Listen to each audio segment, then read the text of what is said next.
Hello everyone, welcome to my channel. कैसे हैं आप सब और आप सबकी स्टडी कैसी चल रही है। आई होप आप सबकी स्टडी बहुत अच्छी चल रही होगी फ्रेंड्स। और वीडियोस जो है रेगुलर नहीं आ पा रही हैं क्योंकि आप लोगों को पता है कि मेरी लेग में इंजरी हुई है, तो उसकी वजह से एक तो ज़्यादा स्टडी भी नहीं हो पा रही है और दूसरा मैं हर एक चीज़ को मैनेज करने की कोशिश कर रही हूँ। अपनी स्टडी को भी साथ ही साथ मैनेज करने की कोशिश कर रही हूँ।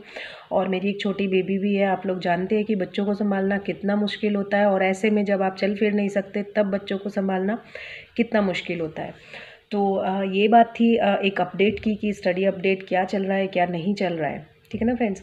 और आप सब लोगों के कमेंट्स आ रहे हैं रिकवरी के लिए कि जल्दी से ठीक हो जाइए, फिर वापस अपनी जो स्टडी है, स्टडी रूटीन है, उस पर आइए और जल्दी से ठीक होकर वीडियोस को भी रेगुलर बनाइए। तो thank you so much friend, आपकी विशेज़ के लिए। आप लोगों ने बहुत अच्छे विशेज़ दिए हैं और जल्दी ही रिकवरी होगी, इतना ज़्यादा टाइम नहीं लगेगा। जल्दी ही मैं वापस अपने स्टडी रूटीन में आ जाऊंगी और जल्दी ही वीडियोस भी रेगुलर हो जाएंगी। ठीक है ना फ्रेंड्स। आज की वीडियो स्पेशली एक चीज़ के लिए कि अगर हम अब से स्टडी स्टार्ट करें, अब तक हमने कोई स्टडी स्टार्ट नहीं की है, तो क्या सिलेक्शन लिया जा सकता है। फ्रेंड्स, ये क्वेश्चन हमेशा रहता है और हमेशा रहेगा भी। भले ही एग्ज़ाम को 10 दिन रह जाए, 20 दिन रह जाए, 1 महीना रह जाए, 2 महीने रह जाए। जब तक एग्ज़ाम डेट भी नहीं आई थी तब भी ये क्वेश्चन बहुत रहता था कि हमने अब तक टीजीटी के लिए कुछ भी नहीं पढ़ा है, अब से स्टार्ट करें तो क्या हम पढ़ सकते हैं।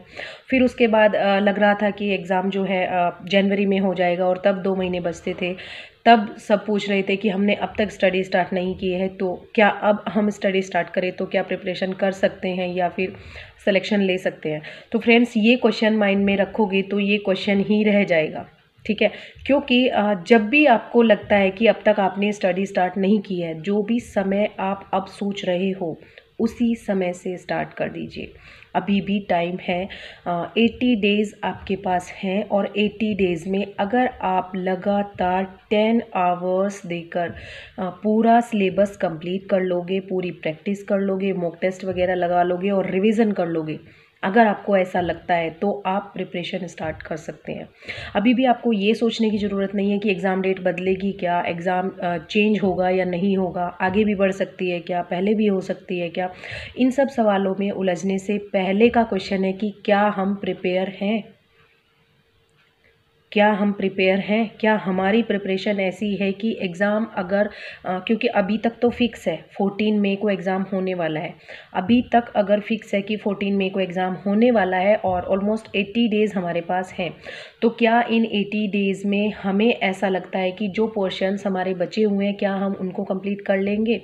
और अगर हमें ऐसा लगता है then you are ready for your exam. लेकिन अगर आपको ऐसा नहीं लगता है तब भी आपको एक्स्ट्रा टाइम देकर अपनी स्टडी को और ज़्यादा इन्हेंस करना चाहिए, अपनी स्किल्स को इन्हेंस करना चाहिए। आपकी जो वोकैब है उस पर थोड़ा सा एक्स्ट्रा ध्यान दे दीजिए और ग्रामर की प्रैक्टिस कीजिए, ज़्यादा से ज़्यादा क्वेश्चंस सॉल्व कीजिए। ग्रामर के जो रूल्स हैं उन पर ज़्यादा ध्यान दीजिए क्योंकि रूल्स बेस्ड क्वेश्चंस अब एग्ज़ाम में आने लगे हैं। ठीक है। रूल्स जब तक क्लियर नहीं होंगे कोई भी एक्सरसाइज हम सॉल्व नहीं कर पाएंगे। बुक्स बहुत बार बता दी गई हैं कि कौन सी बुक्स बेस्ट हैं जो यूपी टीजीटी पीएचडी के लिए मोस्टली यूज़ की जाती हैं। और लिटरेचर में तो आप जो पढ़ोगे, जो आपको याद रहेगा वही आप आंसर दे पाओगे। वो फैक्ट बेस्ड रहता है कि अगर पूछा जाएगा कि किंग लियर में किंग लियर की बेटी कितनी थी, तो वो 3 थी, हमेशा 3 ही रहेंगी, उनके नाम भी वही रहेंगे। ग्रामर में अगर आपने रूल पढ़ लिया है तो उनकी एक्सरसाइजेज रूल बेस्ड होगी, आपको सॉल्व करना है। ठीक है। वोकैब है, वोकैब आपको ज़्यादा से ज़्यादा लर्न करनी है। सबसे ज़्यादा चीज़ें प्रॉब्लमेटिक कहाँ होती हैं, एक तो प्रीपोजिशन, ग्रामर में ट्रांसफॉर्मेशन सबसे ज़्यादा प्रॉब्लमेटिक रहती है। ये मैं अपनी एक ऑब्जर्वेशन बता रही हूँ, आप लोगों का मुझे नहीं पता है कि कहाँ कहाँ प्रॉब्लम ज़्यादा आपको फेस करनी पड़ती है। लेकिन जहाँ तक कि मुझे अपने जो एनालिसिस में मैंने देखा है, जो प्रॉब्लम्स मेरे सामने आई हैं, जो मैंने फेस की हैं, वो मैं आप लोगों के साथ डिस्कस कर रही हूँ। ट्रांसफॉर्मेशन मुझे थोड़ा सा टफ लगता है और ये आपका प्रीपोजिशंस मोस्टली गलत होते हैं। और वोकैब सबसे ज़्यादा फंसाता है क्योंकि वोकैब का एरिया इतना वास्ट है, इतना वाइड है कि वहाँ पर हम कितना भी वोकैब लर्न कर लें, कितने भी एंटोनिम्स, कितने भी सिनोनिम्स, वन वर्ड्स, ईडियम्स, कितने भी आप लर्न कर लीजिए, कहीं ना कहीं आपको ऐसे वर्ड्स मिल ही जाते हैं जो आप शायद आपने कभी नहीं पढ़े हों या फिर आपको कंफ्यूज कर जाते हैं। ठीक है।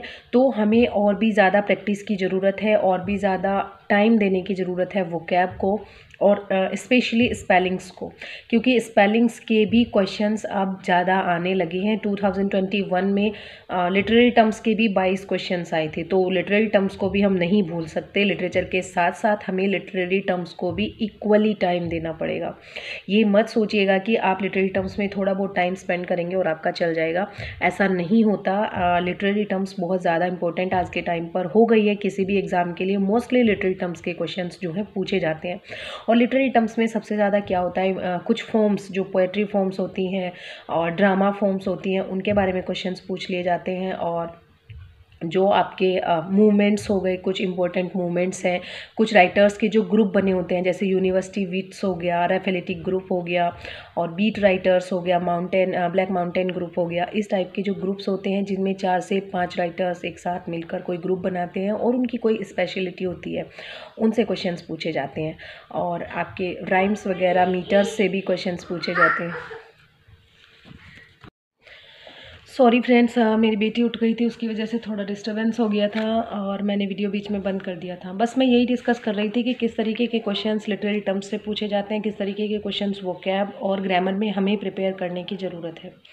और एक चीज़, कल एक कमेंट आया था, जो मैं शॉर्ट वीडियोस डालती हूँ 100 डेज़ की जो सीरीज़ चल रही है, उसमें 31 डेज़ की आई थिंक मैंने वीडियो डाली थी और 81 डेज़ टू गो करके वहाँ पे लिखा था। वहाँ पर मैं कुछ पढ़ रही थी और मैंने वही वीडियो वहाँ पर पोस्ट की है। मोस्टली मैं ऐसी ही वीडियो शॉर्ट में पोस्ट करती हूँ। तो उस पर एक कमेंट आया हुआ है, एक ही कमेंट है उस पर, कि आप ये इस टाइप की वीडियोज़ क्यों बनाते हो? अगर कोई मेहनत करता है तो वो दिखाकर मेहनत नहीं करता है, और अगर इस तरीके की वीडियोज़ बनाते हो तो इसको मेहनत नहीं कहा जाता। अपनी मेहनत जो है किसी को दिखानी नहीं चाहिए।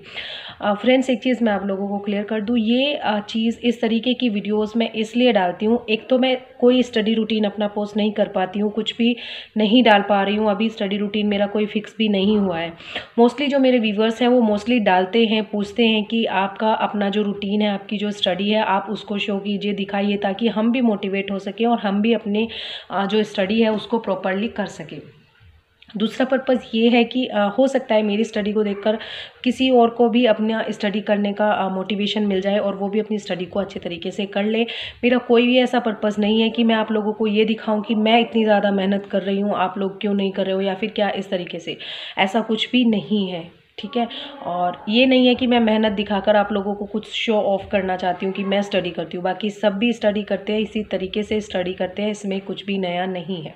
तो मेरा चैनल स्टडी चैनल है, तो मैं उस पर स्टडी ही दिखाऊंगी, स्टडी रिलेटेड वीडियोस ही बनाऊंगी। तो उस पर इसी तरीके की वीडियोस बनाई जा सकती हैं और उसी तरीके की वीडियो मैं बनाऊंगी, ठीक है। बहुत से लोगों को इससे बेनिफिट मिलता है। अगर आप लोगों को इससे कोई प्रॉब्लम है या आपको ऐसा लगता है कि ये वेस्ट ऑफ टाइम है, तो आप लोग इन वीडियोस को स्किप कर सकते हैं, आप लोग इन वीडियो से दूर रह सकते हैं। अपना टाइम बचाइए, अपने टाइम को अपनी स्टडी में या अपने इंपॉर्टेंट कुछ चीज़ों में लगाइए, ताकि आपको उसका फ़ायदा मिल सके, ठीक है। किसी और को डिमोटिवेट करने से अच्छा है किसी ऐसी चीज़ से जुड़िए जिससे कि आपको मोटिवेशन मिले, ताकि आप किसी और को मोटिवेशन दे सको, ना कि किसी और को डिमोटिवेट कर सको, ठीक है ना फ्रेंड्स। बस यही कहना चाहूँगी कि किसी को अगर मोटिवेट नहीं कर सकते तो डीमोटिवेट भी मत किया कीजिए। पॉजिटिव नहीं बोल सकते तो नेगेटिव भी मत बोलिए। मैं किसी को भी फोर्स नहीं करती हूँ अपनी वीडियोस को देखने के लिए या फिर उनका टाइम वेस्ट करने के लिए कि मैं आपका टाइम वेस्ट कर रही हूँ, आइए अपना टाइम वेस्ट कीजिए, ठीक है ना फ्रेंड्स। मैं अपनी स्टडी, अपना रूटीन शेयर कर रही हूँ उन लोगों के लिए जो स्टडी करते हैं, मेरे साथ स्टडी करते हैं, मेरे स्टडी को देखकर मोटिवेट होते हैं। और ये वीडियोस स्पेशली हाउसवाइफ्स एंड मदर्स के लिए हैं जो कि बहुत ही कम टाइम निकाल पाती हैं स्टडी के लिए, अपने घर से, अपने बच्चों से, अपनी फैमिली से, अपने बाकी कामों से। उनको देखकर ये लगे कि यस, कोई और भी ऐसी परिस्थिति में रहकर स्टडी कर पा रहा है तो हम क्यों नहीं कर सकते। और अगर मेरी वीडियो से किसी एक को भी, किसी दो को भी बेनिफिट हो रहा है तो इससे ज़्यादा मुझे और कुछ नहीं चाहिए। मुझे नेगेटिविटी नहीं चाहिए अपने चैनल पर। नेगेटिव बोलने वालों से कोई फ़र्क नहीं पड़ता, लेकिन मैं मेंशन इसलिए करती हूँ ताकि दूसरे लोगों को पता चले कि हाँ, ये चीज़ें किस लिए कराई जा रही हैं, किस लिए हो रही हैं, ठीक है ना फ्रेंड्स। तो चलिए मिलते हैं नेक्स्ट वीडियो में नेक्स्ट टॉपिक के साथ। तब तक के लिए thank you so much and best of luck for your preparation friends. आपके कोई भी क्वेश्चंस होंगे स्टडी से रिलेटेड, टीजीटी पीजीटी से रिलेटेड, या फिर और चीज़ों से, एग्जाम वगैरह से रिलेटेड जो क्वेश्चंस होंगे, आप कमेंट सेक्शन में पूछ सकते हैं। ट्राई करूँगी आप सभी के क्वेश्चंस का आंसर करने का, ठीक है ना friends. Thank you so much.